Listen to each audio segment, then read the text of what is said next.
Narito ang maikling paliwanag tungkol sa mga sinuunang kabiasnan sa Asia, partikular sa India, China at Islam, at ang kanilang impluwensya sa Pilipinas.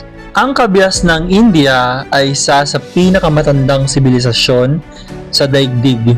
Lumaganap dito ang mga relihiyong kagaya ng Hinduismo at Budismo, pati na rin ang mga sining, wika at panitikan.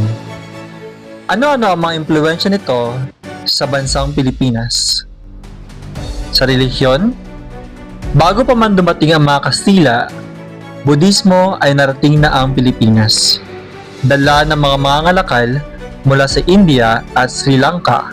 Sa panitikan at epiko, ang Ramayana at Mahabharata, mga epikong Hindi, ay nakaimpluwensya sa mga epikong Pilipino tulad ng Maragtas at Tarangin.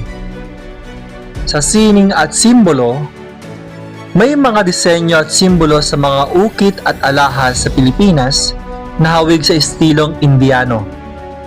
Sa salita, ilang salitang may Sanskrit origin ay bahagi ng ating wika tulad ng guru o guro sa Tagalog, karma at budhi.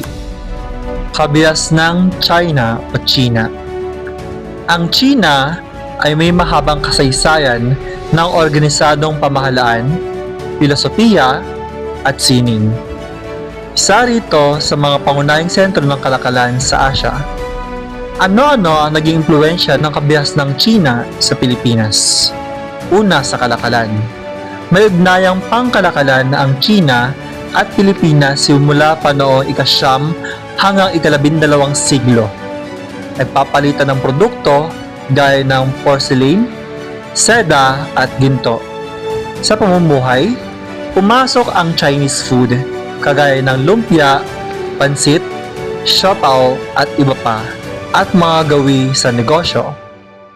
Sa kaisipan, mga aral ni Confucius gaya ng paggalang sa magulang at nakatatanda ay naging parte ng pagpapahalagang Pilipino. Sa pananamit at sining, may impluwensya ang Chinese art sa disenyo ng kasangkapan, kasuotan at arkitektura ng ilang lumang bahay sa Pilipinas. Kabihas ng Islam. Ang Islam ay lumaganap sa Timog Silangang Asya sa pamamagitan ng mga Arabong mga ngalakal at mga misyonero sa Pilipinas. Unang nabot nito ang Sulu at Maguindanao.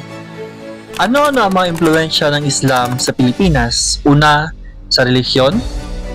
Ang Islam ang unang organisadong relihiyon na pumasok sa Pilipinas bago dumating ang mga Kastila. Hanggang ngayon, malaking bahagi ng Mindanao ang Muslim. Sa sistemang pampolitika, itinatag ang mga sultanato sa Sulu at Maguindanao na may sariling pamahalaan at batas batay sa Sharia.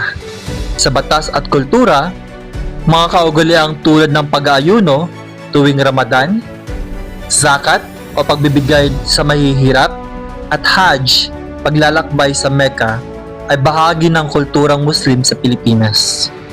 Sa arkitektura, pagtatayo ng mosque na may disenyong Arabo tulad ng dome at minaret. Maraming salamat po sa panonood.